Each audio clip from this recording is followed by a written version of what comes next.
Ô, Léo, ela dobrada... Ah, tá, entendi o que você quis dizer. Que ela dobrada estava com uma superfície de contato maior. Vou até compartilhar aqui ó, de novo para a gente olhar. Entendi. Ó, cadê? Aqui. Deixa eu só sair e voltar daqui. Ó, 10 centímetros, 10 centímetros, 5 centímetros, 5 centímetros. Tá vendo? Aqui o tamanho é igual, só que quando você dobra, você aumenta a superfície de contato. A água, ela vai como se, é como se a água encostasse em todas as partezinhas da folha. Vou até abrir. Ah, agora vai ficar nessa palhaçada do chat que não abre.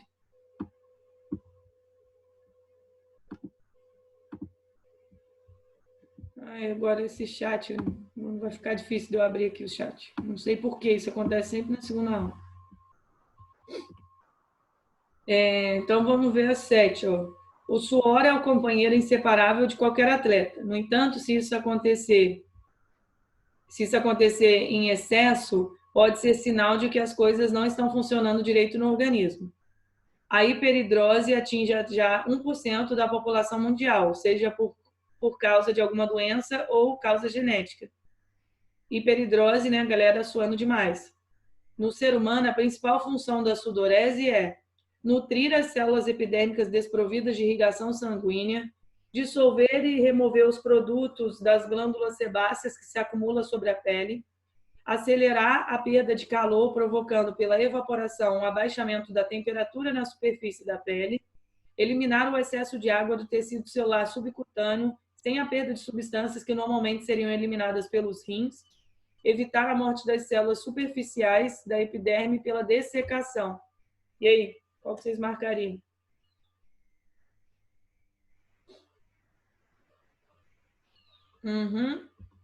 C, né? Ó, acelerar a perda de calor, provocando pela evaporação um abaixamento na temperatura da superfície da pele. Aqui, quando diz, gente, que não tem perda de substâncias que normalmente seriam eliminadas pelos rins, é mentira. A ureia, você pode ter eliminação de ureia pelo suor, e a ureia sai quando tem a filtragem, né, do sangue, na formação de urina, tem ureia. Então, não. Letra C. Próximo, ó, o Demodex folliculorum é um ácaro que habita os folículos pilosos dos seres humanos, alimentando-se da pele do sebo. Gente, se você vê uma foto disso, você vai ficar horrorizada do que está acontecendo nesse exato momento na sua pele. Tem uma imagem de microscopia, eu acho que foi microscópio eletrônico de varredura que conseguiu fazer aquela imagem. Caraca, o ácaro está muito nervoso. Aí, quando eu vi aquilo, eu fiquei, meu Deus, tem ácaros andando nos meus cílios. Ai, que bonito. Mas sim, tem. Algumas pessoas podem ter reações alérgicas a esse animal e desenvolver a acne. A bactéria esse nome aí, tá, galera? Essa bactéria aí, por sua vez, é um ser vivo oportunista que prolifera na pele, causando inflamação. As glândulas envolvidas nesse processo infeccioso são chamadas sebáceas e exócrinas, sudoríparas e endócrinas, sebáceas e endócrinas, sudoríparas e exócrinas, mistas e exócrinas. Então, se alimenta da pele do sebo, a bactéria aproveita a inflamação. Qual que vocês marcariam? Deixa eu até ver aqui. Eu quero ver o chat. Eu não consigo ver o chat. Ah, também acho, a pessoa falando. Também acho que é a letra A. Será que é a letra A? Eu quero ver qual página que tá mesmo? 65. Não, mas é... Tá, enfim. Olha só, bom dia, Rodrigo. Tudo bem com você? Como vai? Letra A, tá certinha aqui, ó. Sebáceas e exócrinas. Porque sebácea lembra que a substância que ela produz, ela elimina. Então, ela é exócrina. E endócrina é tudo aquilo que a secreção é liberada na corrente sanguínea. Então, glândulas endócrinas, hormônios, né? Produzem hormônios que vão para a corrente sanguínea. Então, não. Nas prateleiras das farmácias e supermercados encontram-se várias marcas de produtos antiperspirantes. os quais restringem a quantidade de secreção das glândulas sudoríparas na zona em que são aplicados. Portanto, limitam a quantidade de suor na superfície da pele. Gustavo, consumidor desse tipo de produto, procurava por algo que fizesse o mesmo em todo o seu corpo, não apenas nas axilas. Afinal, considerava o suor algo desnecessário e não higiênico. Do ponto de vista fisiológico, pode-se dizer que o produto desejado por Gustavo não é aconselhável, pois sua consequência imediata seria favorecer a morte das células epiteliais da epiderme em razão do dessecamento decorrente da menor quantidade de suor, comprometer a nutrição das células epiteliais, uma vez que essas se mantêm com sais minerais presentes no suor, impedir a eliminação do excesso de água do tecido subcutâneo, sobrecarregando as funções dos rins, comprometer a eliminação do calor e a consequente manutenção da temperatura da pele, favorecer o acúmulo das secreções das glândulas sebáceas sobre a epiderme, comprometendo a respiração das células desse tecido. E aí? Aqui agora eu não devo conseguir abrir o chat, então se vocês puderem abrir o microfone vai me ajudar. Seria a letra D? Colope, eu acho que é D. Vamos ver mais alguém.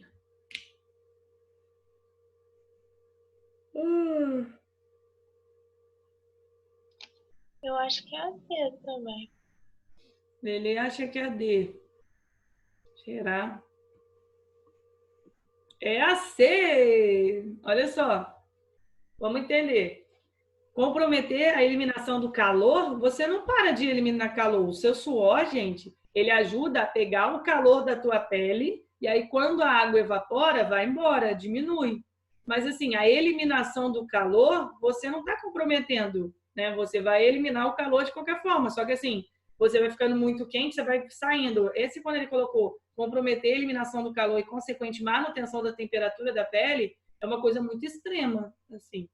Quando a gente fala disso, o problema de você tampar o suor é que a água que estava em excesso sai no suor também. Claro que o suor tem a função de você reduzir a temperatura da pele, mas você não está comprometendo a eliminação do calor, tá? Você seria impedir a eliminação do excesso de água do tecido subcutâneo, sobrecarregando as funções dos rins.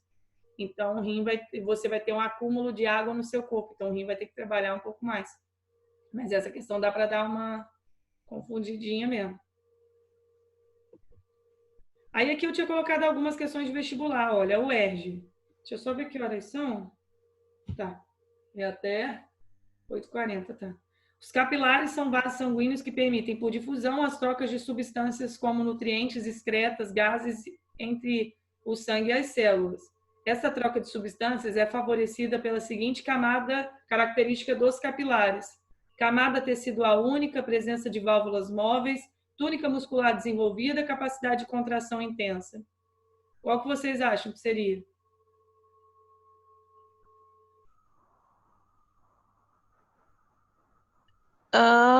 Eu acho que eu tô em dúvida entre a B e a C. Ó, vamos lá. Quando eu falo capilar sanguíneo, olha, porque a gente ainda não viu isso, mas quem tem válvula são as veias. Os capilares, arteríolas e artérias não têm válvula. A túnica muscular desenvolvida ajuda na passagem do sangue. Só que pensa assim, os capilares, eles têm que ter, são os menores vasos sanguíneos. As trocas todas acontecem a nível de capilar. Se você tem uma camada de músculo muito grande, isso atrapalha a passagem dos nutrientes. Então, a certa daqui seria isso daqui, ó. Camada tecidual única. Olha como que é um capilar sanguíneo. Você tem uma membrana basal, que é a parte de tecido conjuntivo, e essa camada de tecido, células chamadas endoteliais.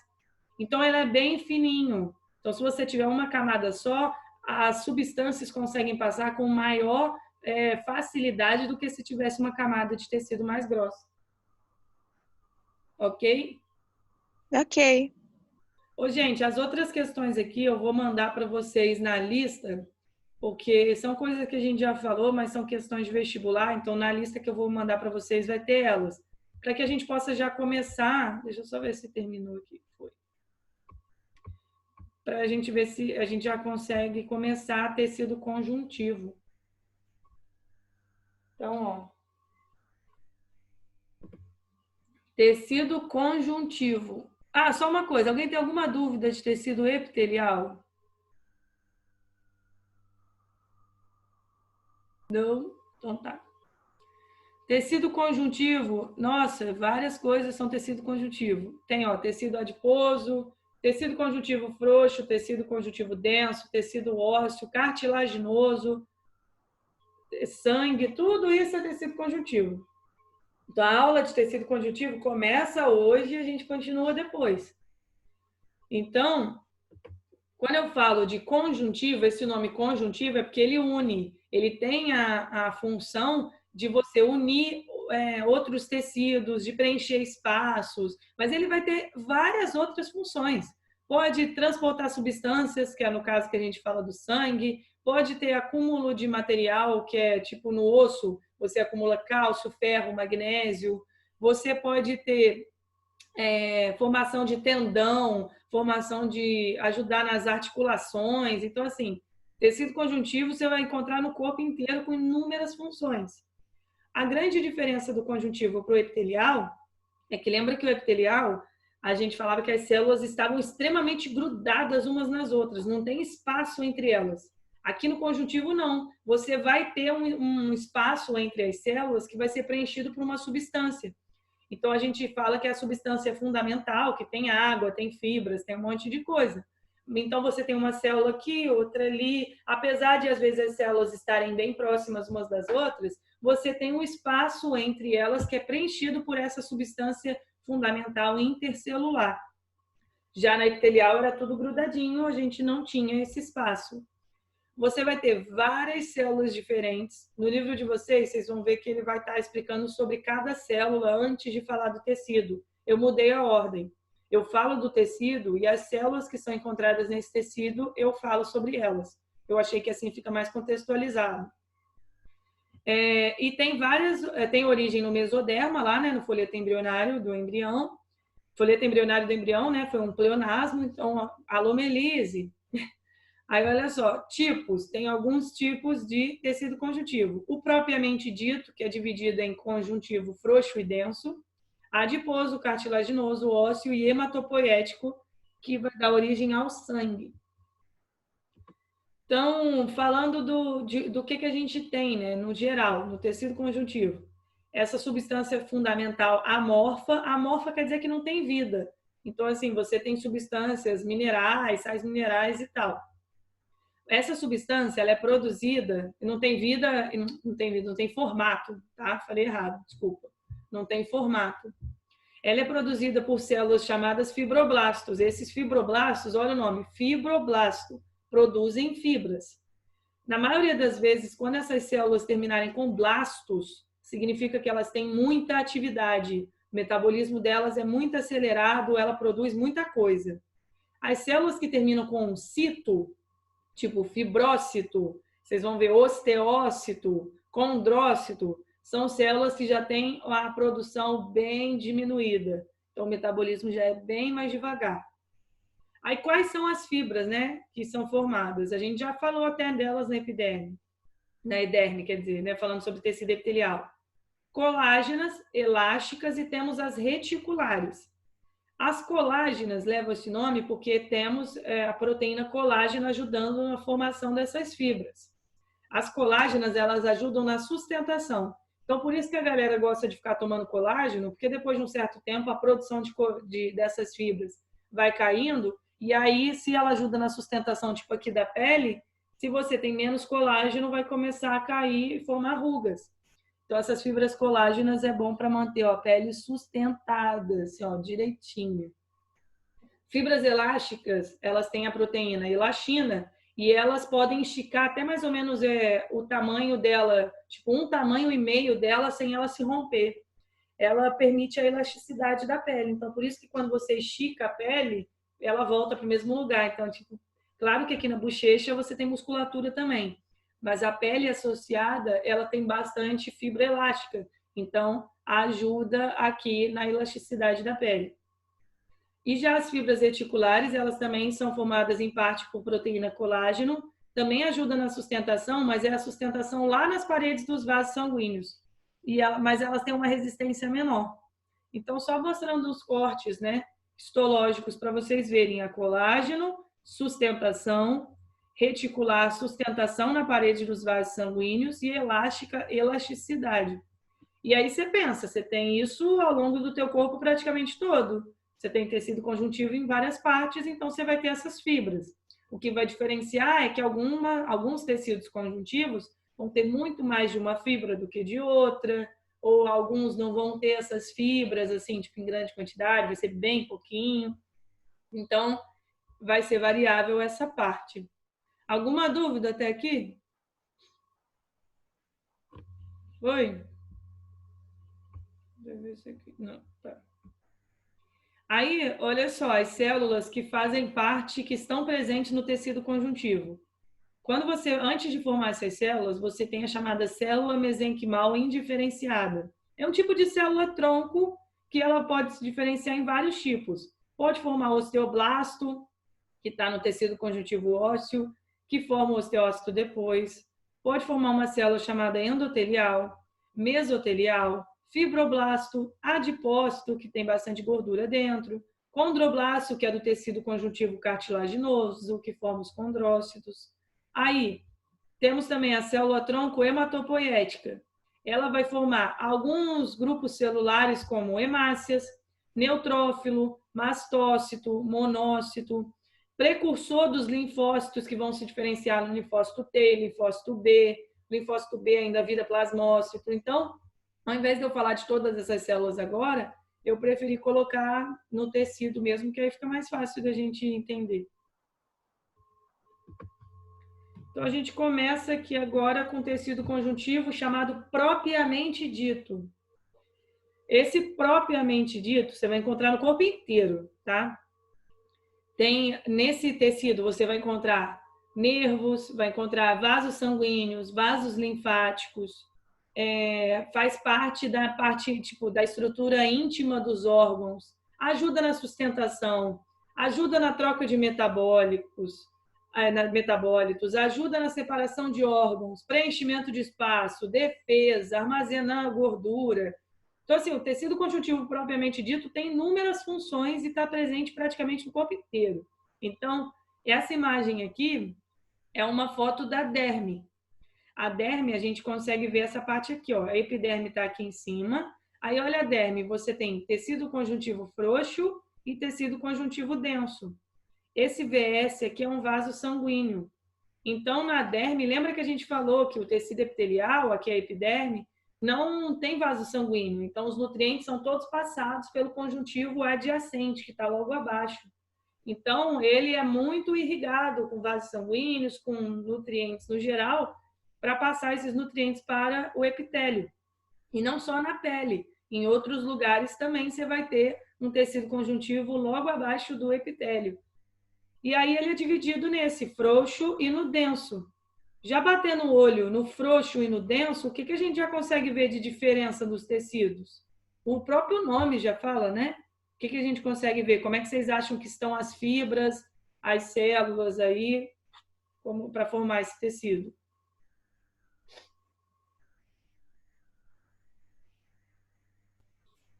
Não sei responder porque me perdi. Eu perguntei assim, ó, bate o olho no frouxo e olha o tecido conjuntivo denso.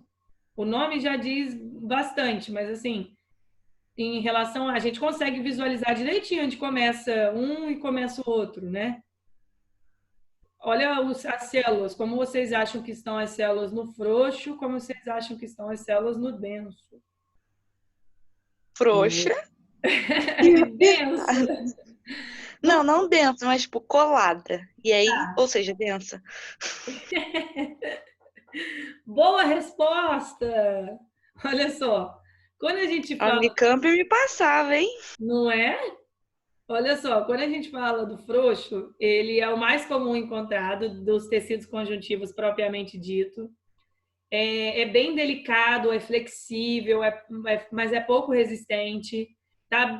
Fica bem aqui embaixo das células epiteliais. Então, é ele que vai diretamente passar os nutrientes para o epitélio. Preenche espaços, pode ser encontrado na derme, na parte superficial da derme, a parte de cima da derme, mas também nas mucosas e nas glândulas. Tem muitas fibras, então tem os 3 tipos de fibras, colágenas, elásticas e reticulares. Então, consequentemente, tem muito fibroblasto. As células aqui do frouxo, elas podem, às vezes, estar com um espaço maior entre elas, mas é porque esse espaço é preenchido por várias outras coisas, né? Vaso sanguíneo, vasos linfáticos, nervos, no geral. Aí, mais o denso, ele vai ser formado igualzinho pela mesma composição do frouxo, só que vai ter muito mais fibra colágena. Então, por ter muito mais fibra colágena, ele é menos flexível. Lembra que o colágeno, ele ajuda a dar sustentação. Então, ele é mais resistente às trações. Por isso que nessa imagem aqui, a gente consegue ver que tem uma diferenciação nos 2 tecidos, né? No denso, você tem muito mais fibra colágena, então deixa ele muito mais resistente. Por isso o nome denso. O frouxo, ele já é menos resistente. Aí aqui, o tecido conjuntivo frouxo, ele pode ser classificado como modelado e não modelado. O não modelado, gente, imagina que você tem fibra indo para tudo quanto é lugar, tipo, para todos os lados, não é na mesma direção. Olha o não modelado aqui. Você tem uma fibra para cima, outra para baixo, para a direita, para a esquerda. Então, as fibras, elas não têm uma orientação. Agora, o modelado, as fibras, elas estão organizadas em feixes extremamente orientados. Então, olhando esses 2 aqui, qual que vocês acham que é muito mais resistente? O modelado ou não modelado? No modelado, né? O modelado. Tanto que, se você for ver, os tendões e ligamentos são feitos por tecido conjuntivo modelado. Já a derme é mais tecido conjuntivo denso não modelado. Então, quando você for olhar o tendão de Aquiles, né, quando for olhar aqui, olha a parte atrás do gastrocnêmio, que é a batata da perna, o músculo chama gastrocnêmio. Aqui embaixo você tem o tendão. Esse tendão, ele é feito de tecido conjuntivo denso modelado. Se as fibras estão na mesma disposição, no mesmo sentido, vai dar muito mais resistência do que se tivesse em sentidos diferentes. Bianca, Oi. o que causa dor no tendão? Então, pode ser inflamação, né? O tecido conjuntivo, ele tem uma certa capacidade de regeneração boa, mas você pode ter inflamações. Só que, se você tiver um rompimento, algum machucado no tendão, a chance de você ter uma substituição daquele tecido conjuntivo é muito baixa. Eu acho que eu até coloquei aqui, ó, da regeneração falando, mas na parte do tendão, se você machucar, você é mais fácil criar uma cicatriz ali no local do que você regenerar. Então, a dor, assim, pode ser uma inflamaçãozinha de leve ou pode ter rompido alguma coisa. Bem, pelo que eu sei, né? Às vezes pode ter alguma outra também, que eu não estou sabendo aqui. Por que você sente dores? Não exatamente, tipo, atrás da perna, mas, por exemplo, no joelho. É uma coisa que não faz sentido. Tipo, quando eu cruzo a perna, assim, tipo, tá sentada, aí coloca um pé em cima da outra perna. Aí, tipo, dói como se fosse na junta do joelho. Só que, tipo, eu não faço esporte, não faço nada. Então, tipo, pode ser falta de vitamina, pode ser um monte de coisa. Pode ser. Mas é uma dor esquisita. Ó, a Kelly chegou agora. Ó, tá aqui, ó, pedindo para ser a Kelly. Não vou aceitar, deixa ela. Olha só, o tecido, quando a gente fala atrás, assim, do joelho, pode ser um problema na articulação. Pode estar faltando lubrificação nas articulações, e a articulação ela é muito importante para não deixar com que o osso um fique roçando no outro. Então, a articulação permite com que você tenha uma movimentação sem machucar o osso. E aí, o Léo falou que você está com o mesmo problema que ele, que é falta de exercício. Eu também acho. Então, falta de exercício sempre foi. Gente, né? O que tá me preocupando é a questão da vitamina D. Por favor, vocês são muito novos, vamos fazer alguma coisa. Senão depois, ó, vocês chegam na idade aí, ó, vai estar tudo pior. Que chegar na idade, filha, tá maluca? Ué, Ninguém mas chega. eu tô falando sério. Oi, gente, é porque eu tenho problema de coluna desde que eu me entendo como gente. Então, assim, eu acho que meu problema de coluna começou com 11 anos de idade. Então, me deu Eu comecei a fazer fisioterapia e fui fazendo atividade física para ajudar na musculatura. Eu tenho dor no ombro, porque eu tenho um negócio chamado hiperfrouxidão ligamentar. Meus ligamentos vão além do que devem ir.